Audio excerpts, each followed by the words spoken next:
Welcome back, everybody, to the School Leadership Show. This is Mike Dowdy, and I'm here, as always, with my fabulous co-host, Jen David Lang. Hi, Jen. Well, you always think of adjectives for me. Why don't I have to think of them for you? Marvelous, Mike. You could go with bald. That works too. Bald. Okay. People can't see that on a podcast. You just blew your cover, Mike. That's true. Bald has multiple meanings, so. And you just heard the supple tones of Michael Haas, who is joining us here with his co-author, Amy Ardell, whose book, Supporting Student Mental Health. And we are excited to get into talking about this. Where does this podcast find you, Amy?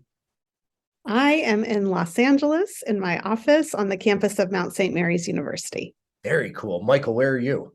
I am in my home office in Long Beach, just south of Amy. Jen, I feel like they're better off than we are in New York. They are, yes. Yeah. We're in the Northeast, not New York. Yes. Yeah, it's a little chilly. So maybe just start out telling us why this book at this time? Well, the funny thing is, we actually planned to write the book long before the pandemic. It just came out at the right time. So in 2018, I was the director of a teacher education program, and I invited Michael to guest speak in my classroom of student teachers because every one of their questions had to do with student mental health, and I could not answer them. And Michael was in charge of our school psychology program at the time, and he very graciously gave us 3 hours of his life and just sat down and said, okay. And they just let the questions fly. They really weren't sure what to do in many situations, or they wanted reassurance that they'd handle the particular situation in the classroom correctly. And at the end of that guest lecture, honestly, Michael just looked at me and said, okay, we need to write a book. Here's my ideas. And he came up with, the structure of it, like on the fly, on the whiteboard in the classroom after the students left.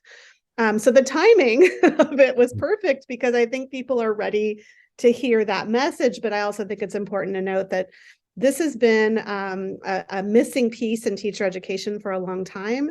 I know myself as a teacher, I used to think, I should have majored in psychology. I don't really know what to do. And in writing this book with Michael, it was really nice to learn that I didn't need that degree. I just needed some tools, and I needed to know what my role was in the larger system so that I could support students effectively. So, Michael, do you want to maybe start us off with talking about the framework that you both used in this book and the approach? Because, I was a principal for, 10 elementary school principal for 10 years. And I remember hearing teachers say things like, well, I'm not a counselor. I'm not a psychologist. This isn't my job. I don't know what to do. And a lot of times the answer was, well, go talk to the counselor. But, you want to talk about kind of your approach is a lot more proactive, and I would argue empowering for teachers. Well, we certainly would hope it'd be empowering for teachers. That's the goal. When I gave that guest lecture in Amy's class, which, by the way, I think the serendipity of it needs to be pointed out. We just happened to be teaching in the same hallway at the university. And if I hadn't been teaching in that hallway, Amy may not have asked me to give a guest lecture, and none of this would have ever happened. So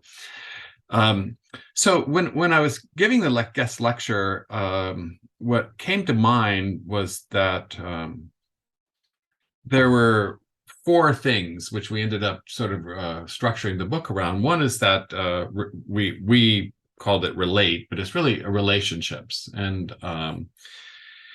that sort of became, the ground floor of all of this, in terms of what we think teachers should strive to do in order to both prevent mental health problems, but also respond to them in a certain way. And the other thing was to recognize, to get better in a sense. It's not easy, even for those of us who are trained. It's not so easy to recognize mental health problems, but to recognize mental health problems so that they could be better advocates for the kids that have those kinds of problems. And then also to respond, and as you pointed out, perhaps a lot of teachers think, well, they're not counselors, but they're often in situations where kids come up to them after class or and start talking to them, and reveal some challenge that they're experiencing, and teachers respond to that. So at least in my mind, they were already doing that. It was just a matter of helping them perhaps to be more comfortable doing it, and to gain some skills in doing it. And then that sort of responding, and then lastly to know when to go to the counselor, so to speak, right? And I think it's the more that teachers know, again, going back to them being advocates for those kids who have mental health problems, the more that they know, the better that they're going to be able to connect them to those other resources. So that was kind of that, and that really just came out of the lecture. I remember Amy added the relate part, but the other three I went, oh, that's what we've been talking about. So. We'll definitely spend time going through these 4 R's, and I put together a 1-pager of your 4 R's for readers and people who want to see that. But I think it's an amazing response, because just like with Mike, that's what I would hear in schools all the time, right? The teachers, we're not counselors, we're not counselors. And so, to be clear, we are not asking for teachers to be counselors, but what we're saying is that it is more likely that students are going to go up to the teachers with whom they already have these close relationships, because teachers know how important it is to build those relationships even for the academic setting, and that teachers should have a little toolbox that is not, they don't have to, like you said, Amy, they don't have to get a psychology degree to be able to relate, recognize, respond, and refer. So I really appreciate this simplicity. And I think this is a great tool, leaders out there, to, bring this book to your teachers to show them that it can be simple, and, you can be literally saving lives without having to get that psychology degree or take a lot on yourself. Absolutely. Yeah. So maybe why don't we start with let's go through them one at a time and just sort of talk about what you recommend for teachers in each of those R's, and the fact that it's 4 R's is not lost on me. I love that.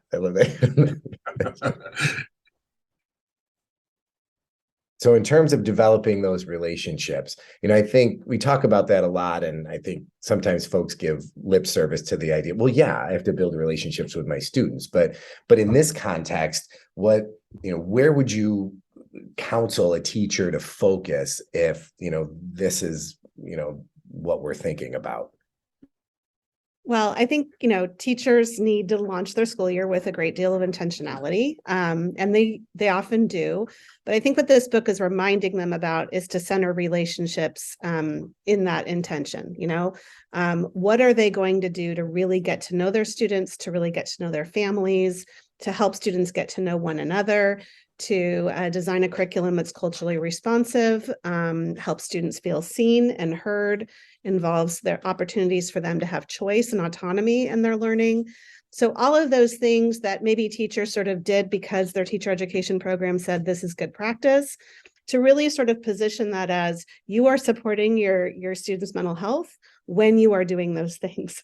And yes, there may be research to back up all of these things that you're doing in your practice, but the reason that part of the reason that you're doing it is because it will have an impact on your classroom environment if you make that the center and the focus.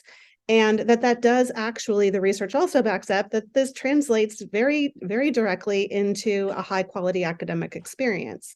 So we aren't saying, please replace all of that instructional time with, the lovey-dovey, happy, things, but instead that these things are actually, they fit together quite nicely, and they mutually support one another. And so, spending that time, getting to know the kids in your room and getting to know their caregivers and getting to know their community, and then facilitating that connection between your academic learning and those things is really important. Well, and I think you sometimes hear that from teachers, right? Well, I don't have time for that touchy-feely stuff, and we can't yoga our way to student achievement. So I don't have time to spend on this. But to your point, they're not going to learn if the relationships aren't there. We know that, and I think it's good to have that reinforced. And then just to add to that, it's not just something you're doing for, oh, that one student in the class who might have anxiety or depression, but, the numbers you share in the book that it may be as high as 22%, a fifth, 1 out of every 5 students in your class may be experiencing some type of mental health issue. And it might even be higher than that for undiagnosed ones. So, we're talking about something that will help everyone, but in terms of specifically mental health issues, a more significant percentage that I think we all think are in our classroom. Mm-hmm. Mm-hmm. So should we move, Mike, to the second one? So first, Amy talked a bit about the first R, relate. Now, how about recognize? What are some concrete strategies or things that teachers should look for to be able to recognize mental health issues in their classroom? I don't know if you want to talk a bit about what anxiety or depression looks like, or the questions teachers should be asking. Well, I mean, I think just to start, you don't need to have the DSM manual memorized. And as Michael points out in this chapter of the book, and has said earlier on the podcast, like, we're not super great at diagnosis, even if we're trained. So I want to sort of launch the response to this question with a stance of curiosity. So being curious and asking yourself questions, being reflective as a practitioner, why is this bothering me, right? Do I think this really has a significant impact on, students' academics? Do I think this is having a significant impact on their social relationships in the classroom? Is this something that happens all the time? Is it increasing? Is it, just being curious, I think, is a great first step. And then, Michael, you can take it from here in terms of getting to the more specifics about some of the things that should maybe raise a red flag for you. Well, as Amy mentioned, even for people who are psychologists and other mental health professionals, formal diagnoses are not very helpful. We're not very good at it, to be honest, the research suggests, and they're not all that helpful. So what we tried to provide in the book was sort of a general framework, kind of way of understanding what do mental health problems look like, how are they different than just ordinary grumpiness or having a bad day, for kids. And Mike, you mentioned sort of anxiety and depression. Well, you mentioned anxiety, but so anxiety and depression being clearly the most common kinds of problems that we encounter. So what do those things look like? I mean, anxiety looks like, one way or another, looks like chronic worry about things that aren't necessarily, from the outside, don't necessarily look like they're worth the amount of worry that you put into it. And then also having lots of physical symptoms, headaches, stomach aches, and things like that are related to kind of our body's response to all that worry. And if we were talking about depression, I mean, sadness is certainly part of that, but a lot of kids they will look bored, chronically bored, or they will look irritable, instead. And I think the most important aspect of depression for teachers to understand, perhaps, is that it really is kind of this lack of motivation, the sort of draining of your energy and desire to do things that maybe you once enjoyed. And those things are important. So the kid that quits the soccer team out of nowhere, and he can't really give you a good explanation for why, except he just didn't want to do it anymore, or things like that, I think are sort of things that you might look for. And That's I so think the helpful. curiosity. Oh, sorry. Go ahead, Jen. I was just going to say, I think that's so helpful to give some ideas of what it looks like. Mm-hmm. And I appreciate that in the book, in this section under recognize, that you and Amy have 6 questions that teachers can ask themselves to try to get at, is something wrong here? That's not, the typical adolescent problem that we all see. Sorry, Mike, you were going to add. Yeah. Well, no, I was thinking back to what Amy said about being curious. And a lot of times, these mental health issues, correct me if I'm wrong, Michael, but, sometimes we'll present like attention issues, or might manifest Mhm. themselves, like you mentioned, in terms of academic performance. So, asking those questions, and the 6 questions or categories of questions you have in the book, I think are fantastic, because it really helps kind of, channel that curiosity in a productive way, that a teacher might be like, well, what am I supposed to say? And I think Mhm. that's I think where people get caught up in, well, I don't know what to say. And this is kind of is a nice script to sort of grease that conversation. Well, and then I think that leads into the third R, because the third R, which is respond, right? We're not asking teachers to respond by providing therapy, right? Or something scary like that. But what do you say in the book? You're asking teachers to respond by having a supportive conversation. And then you give some real concrete tips, right? So having a supportive conversation, yes, that's something that teachers can do. So I'm wondering if you can talk a little bit about that response and your request to ask them to have a responsive conversation. What would that involve? What would that look like? Well, I think it starts with what Amy mentioned earlier, which is curiosity. I mean, so often adults don't really listen to kids. Or we try to solve what we think are their problems, often sort of prematurely, right? Before we really understand from the kid's perspective what's going on. So, and I think in the book we use the term sort of respectful curiosity. So not being curious, but also being able to put aside your own perspective long enough to create some space for the kid's perspective to emerge. So I think that's super important, and that's really the fundamentals of being a good listener, right? I mean, all the other things that we talk about, paraphrasing and sort of some of the skills, kind of follow from that, because if you don't have that, we also, I think, describe it as a stance of not knowing, right? So, okay, it's not like when I talk to a kid, it's not that I forget, all my years of experience and everything I've learned in my life about mental health problems, but I really try to bracket that, right? To kind of put it aside and say, okay, tell me what's going on with you. What does that look like? And going back to what Mike said earlier. So how do you start a conversation? Well, you'd say, listen, I've just noticed that you've stopped turning in a lot of your homework recently. I'm wondering what's going on. And a lot of times kids will be like, you want to know what's going on? I'll tell you what's going on. And then, well, okay, yeah, because adults don't ever ask them, or really don't ask them without an agenda, right? Right.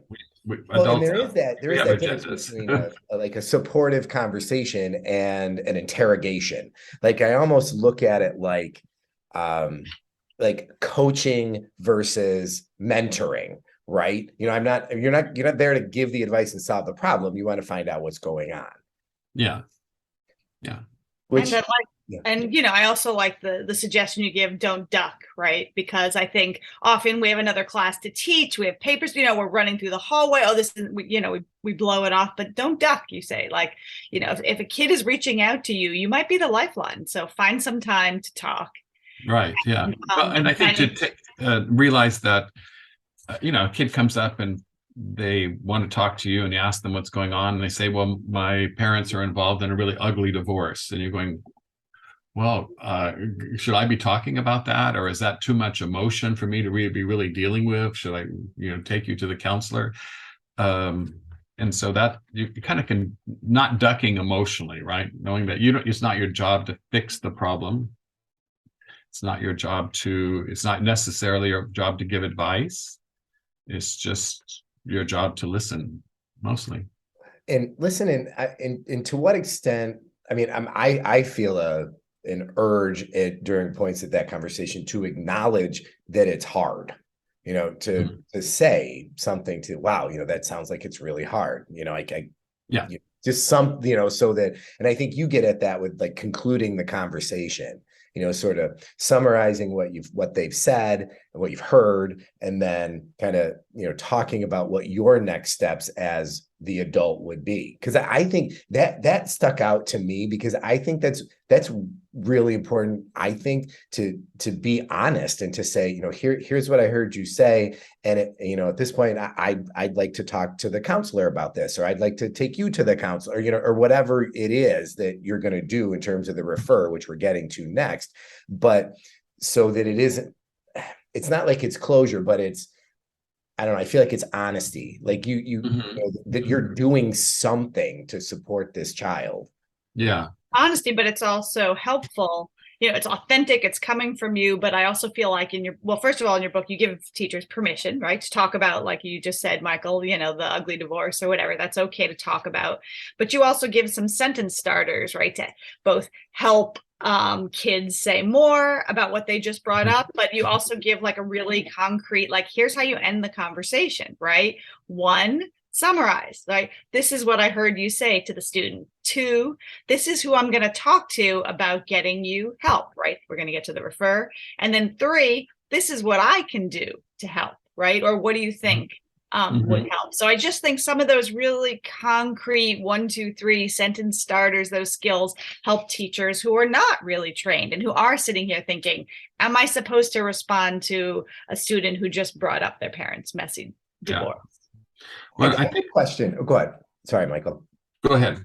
Well, I was going to say, where do you fall on the whole letting the student know up front if they tell you something that might involve, them being hurt in some way, that you have an obligation to do something? Is there a delicate and supportive way to say that?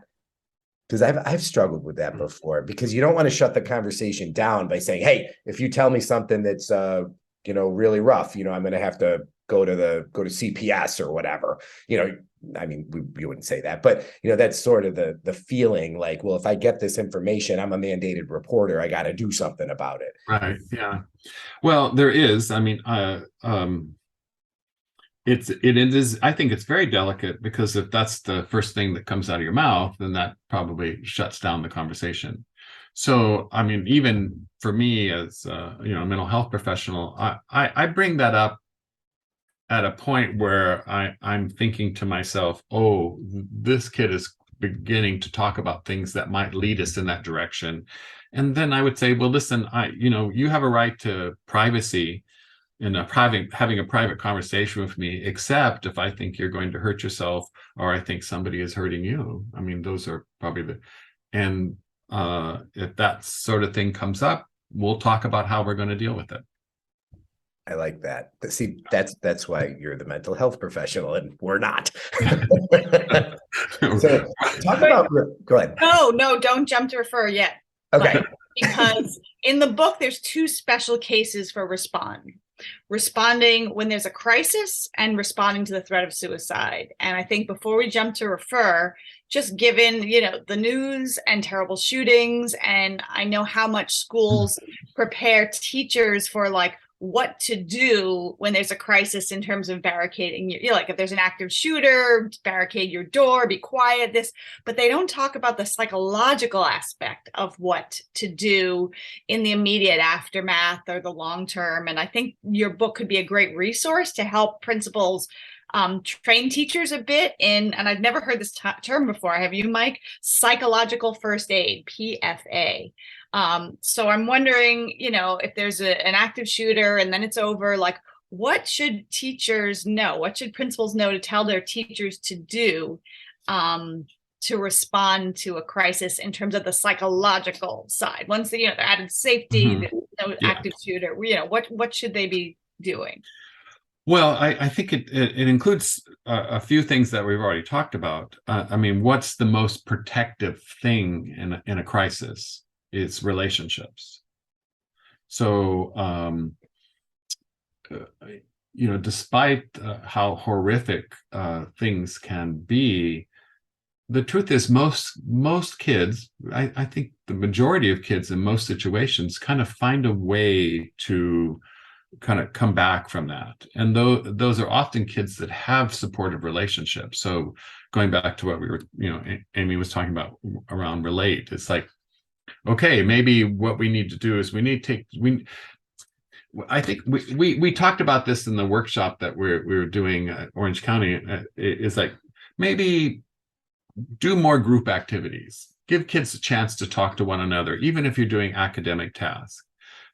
Maybe talk a little bit about what they think the best thing to do would be. What can we do to help the community in a way?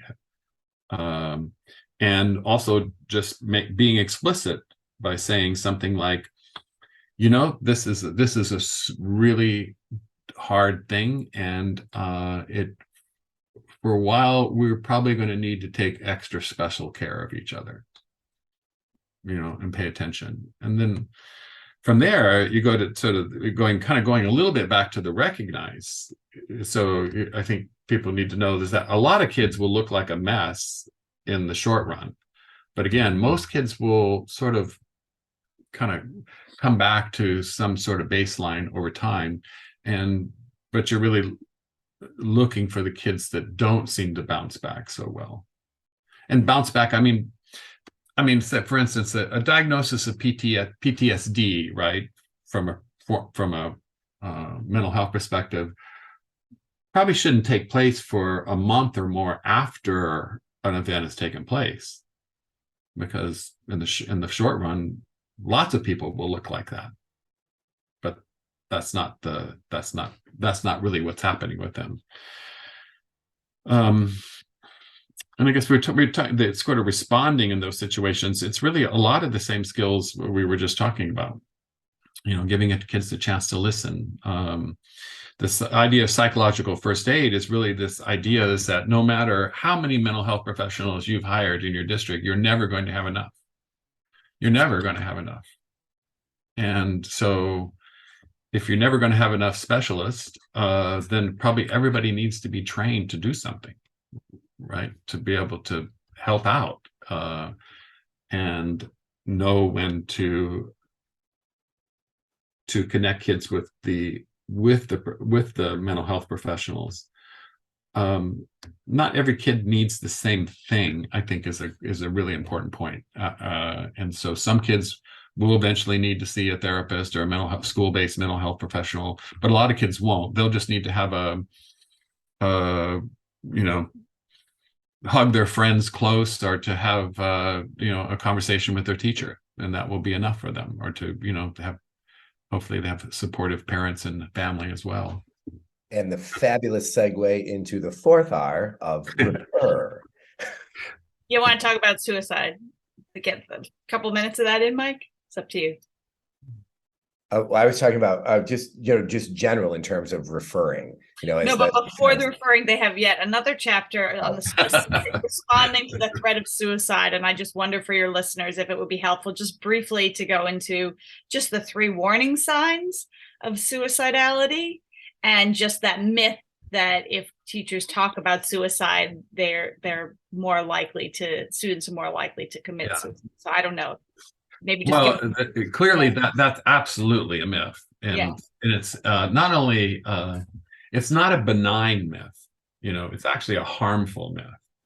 And I say that in the sense that it keeps adults who could be literally rescuers from talking to kids about it. And so I think that's very important. The 3 signs, warning signs are kind of what you see in front of you. So I think that's important. So it's not something that you have to speculate about, or you have to know something about the kid's background. So that's important. It's like what you see in front of you.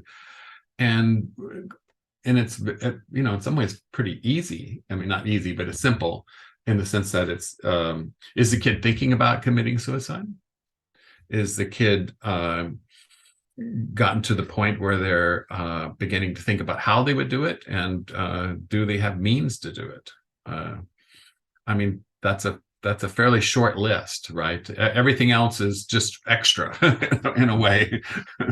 Yeah. And to let Mike get to his fourth R, for those three areas in the book, they have questions that you can ask because these experts are saying it's okay to talk about and ask about suicide. So some questions you can use to ask about if students are talking or writing about death or suicide, some questions you can use if kids are in the plan making stage, or some questions you can use if they're actually, taking action. So those questions are very useful. Yeah, And, I think it's fair to sort of refer people to Columbia University's Lighthouse Project, where we draw some of the questions really from them, and they have might say a project whose goal is to train everybody, right? To train everybody, janitors, coaches especially in some ways, and teachers to be able to do a simple, so you might say, I'm almost afraid to call it a sort of a suicide assessment, but it's really just sort of asking those questions. And so that's important. That's an important resource aside from our book. But. All right.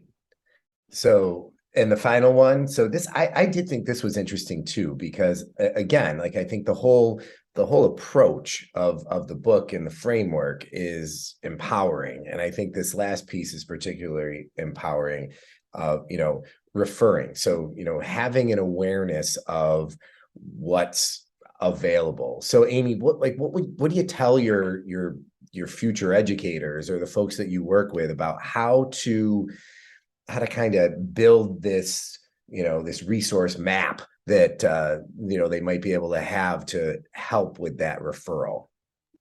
Yeah, actually, this is an idea I borrowed from Michael's classroom to use with my teacher education students.